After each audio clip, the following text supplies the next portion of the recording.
Hello दोस्तों, आप सभी का मेरे यूट्यूब चैनल एजुकेशन जितेंद्र में स्वागत है दोस्तों। हर दिन की तरह हम आज भी एक मॉडल पेपर हल करेंगे दोस्तों। तो दोस्तों वीडियो को पूरा देखिए और सारे प्रश्नों को ज़रूर देखिए दोस्तों। शुरू करते हैं आज का प्रैक्टिस सेट।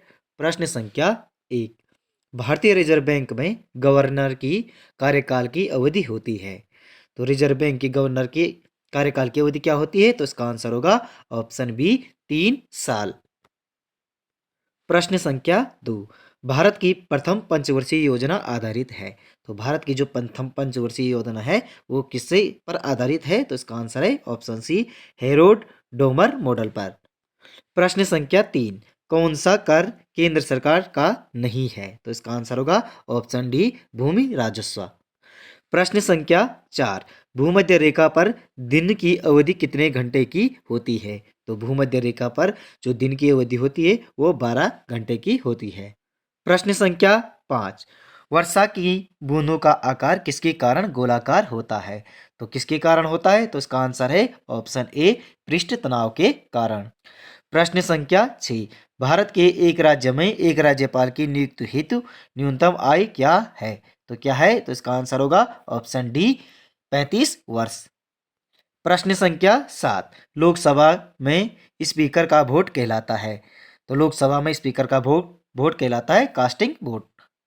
प्रश्न संख्या 8। मिशन इंद्रधनुष का संबंध है। तो मिशन इंद्रधनुष का संबंध है टीकाकरण से। ऑप्शन ए सही आंसर है।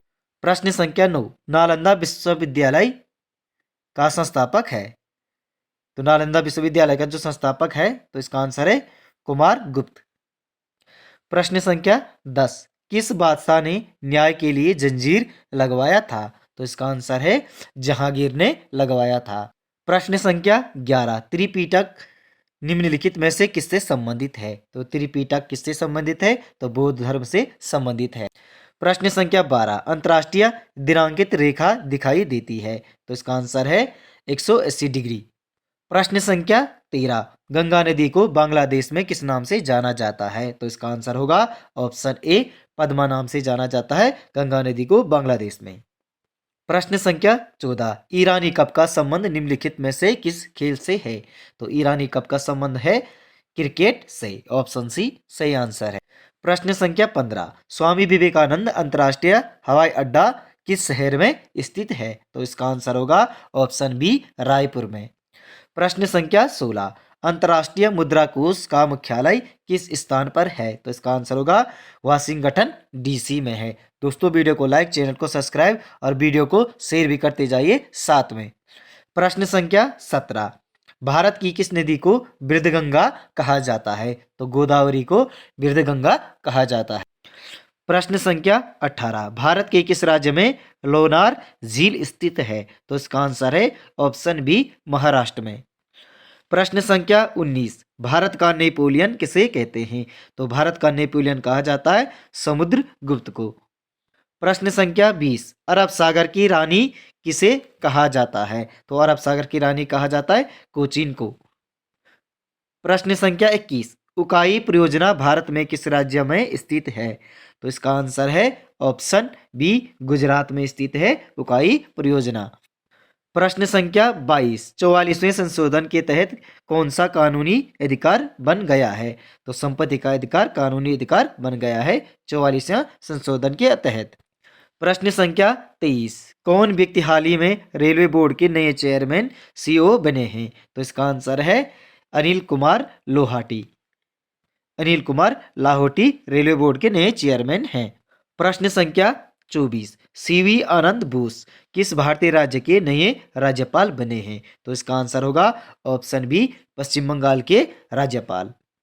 प्रश्न संख्या 5। हाल ही में कौन अंतर्राष्ट्रीय टेबल टेनिस महासंघ के सदस्य चुने जाने वाले प्रथम भारतीय बने? तो इसका आंसर होगा शरद कमल।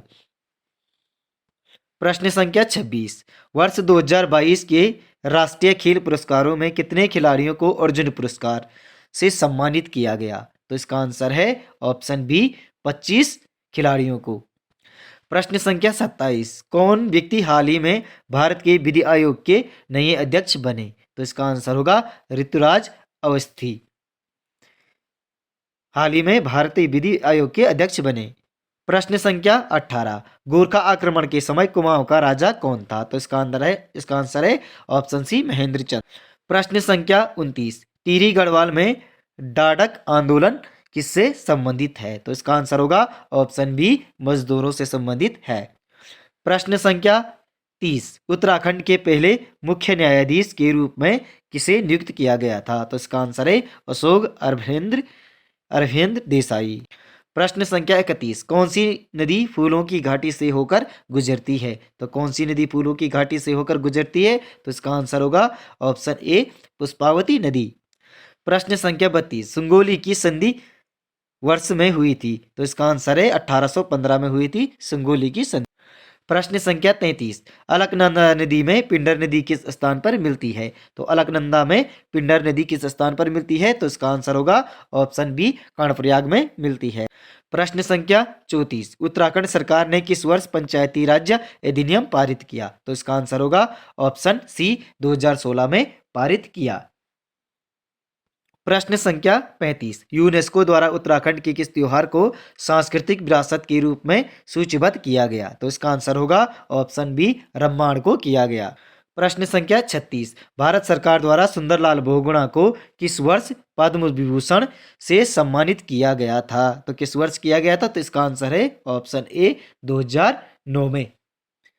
प्रश्न संख्या 37, नागकटी रानी के नाम से किसे जाना जाता है? तो नागकटी रानी के नाम से किसे जाना जाता है? तो इसका आंसर होगा रानी कर्णावती को। प्रश्न संख्या 38, उत्तराखंड का गांधी किसे कहा जाता है? तो उत्तराखंड का गांधी किसे कहा जाता है? तो इसका आंसर होगा ऑप्शन बी इंद्रमणि बड़ौनी को कहा जाता है।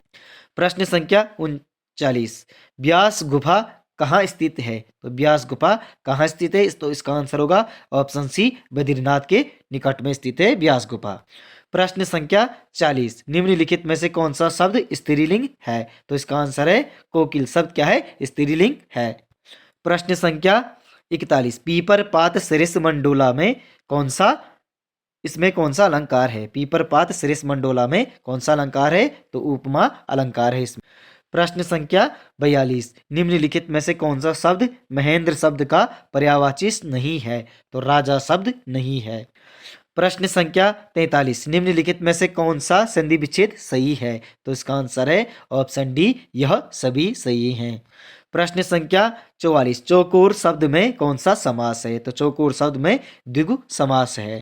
प्रश्न संख्या 45, अम्ल का पर्यायवाची शब्द चुने। तो अम्ल का पर्यायवाची शब्द है इमली। प्रश्न संख्या 46, निम्नलिखित में से कौन सा शब्द असुर शब्द का विलोमार्थक है? तो सुर शब्द क्या है? असुर का विलोमार्थक है। प्रश्न संख्या 47, निम्नलिखित में से कौन सा शब्द स्त्रीलिंग है? तो तैयार शब्द क्या है? स्त्रीलिंग शब्द है। प्रश्न संख्या 48, निम्नलिखित में से कौन सा शब्द तद्भव है? तो दही शब्द क्या है? तद्भव शब्द है। प्रश्न संख्या 49, आत्मनिर्भर किस समास का उदाहरण है? तो आत्मनिर्भर शब्द किस समास का उदाहरण है? तो इसका आंसर होगा ऑप्शन बी तत्पुरुष समास का उदाहरण है आत्मनिर्भर। प्रश्न संख्या 50, हिंदी की आदि जननी है? तो हिंदी की आदि जननी है संस्कृत।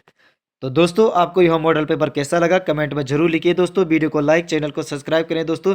मिलते हैं अगले मॉडल पेपर में अगले प्रश्नों के साथ। धन्यवाद दोस्तों।